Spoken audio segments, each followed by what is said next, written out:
Update tayo sa overall assessment sa Traslasyon 2025 na umabot sa mahigit 20 oras sa gitna ng ilang aberya at iba pang usapin. Kausapin natin si Manila Police District Director, Police Brigadier General Tomas Ibay. Magandang umaga at welcome po sa Balitang Hali. Yes, magandang umaga rin, Sir Rafi, sa lahat po ng nakamonitor, nakikinig sa Balita Tanghali. Opo, ano po yung assessment nyo dito po sa Traslasyon 2025? Yes, it is generally peaceful. We consider na generally peaceful at wala namang major incident na nangyari kahapon except for the perennial problem or incidents na nare-record natin pagdating po dito sa mga nasusugatan kasi dahil sa nature po ng procession where barefooted po ang ating mga kababayan na sumasalang po dito. Nalusutan po ng mga deboto yung barikada ng mga pulis kahapon sa bahagi ng Ayala Bridge. Ano po ba talaga nangyari doon? Well, that's true, kasi pinipigilan po talaga namin muna na sumalubong.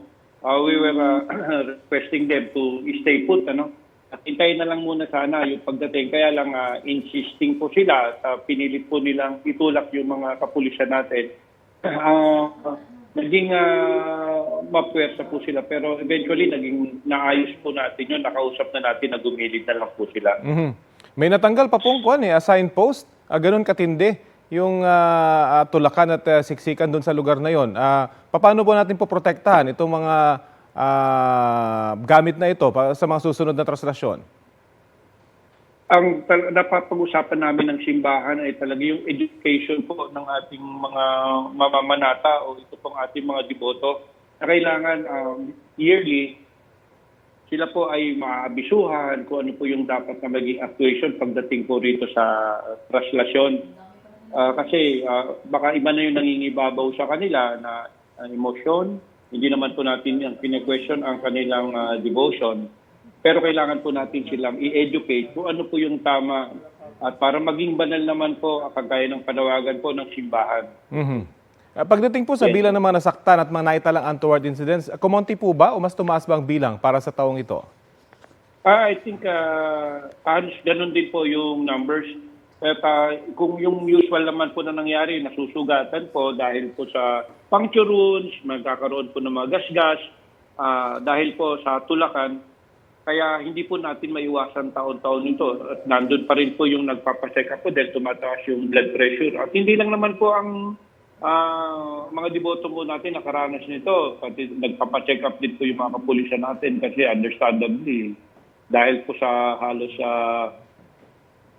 mahigit 24 oras po kami naka-duty rito. Ito na lang po kami nagpapahinga sa mga locations namin. Opo. At hindi po maiwasan talaga na magkaroon po ng tulakan dahil nakikita naman po natin, you are a witness how the traslasyon or the procession goes. Opo. 8 milyon yung dumalo po ngayong taon at palaki ng palaki ito kung yung trend ang pag-uusapan.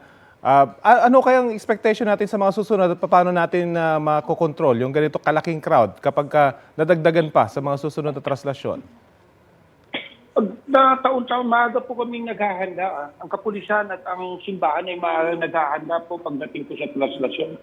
In fact, pagkatapos po nito, we are setting a debriefing and critiquing meeting with them para mapag-usapan po kung ano po yung magandang nangyari o nasunod, kung ano pa yung mga paghahanda sa susunod na taon kasi nakikita naman natin na napigilan lang ito ang ganito klaseng prosesyon nung panahon po ng pandemic.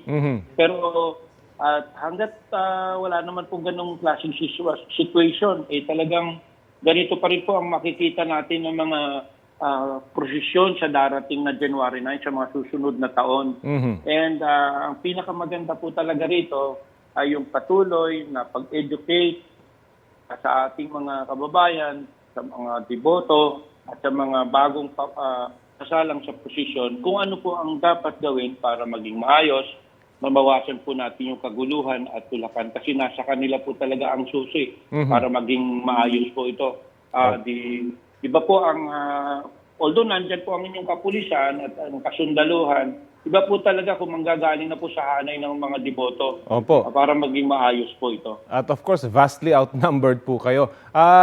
Maiba rin po ako, samantaling ko na po pagkakataon, paano po pinaghahandaan ng Manila Police District yung nationwide gun ban na kasabay din ng pagsisimula ng election period po sa linggo? Yes, we have the meetings already with the Manila COMELEC Department at napag-usapan nga namin na tama 11 o'clock, 12 o'clock midnight ng January 11 or pasok na po yung 12, we will be simultaneously deploying our personnel for the law enforcement COMELEC checkpoints at napag-usapan din namin no na we will be training our personnel at sila po ang magkakaroon po ng lectures, particularly to the election laws that we will be implementing. Para alam po ng ating kapulisan kung ano po yung dapat tamang proseso sa pag-implement po nito. Sige po, maraming salamat po sa oras na binahagi niyo po sa Balitang Hali. Maraming salamat din po sa pagkakataon. Si Manila Police District Director, Police Brigadier General Tomas Ibay.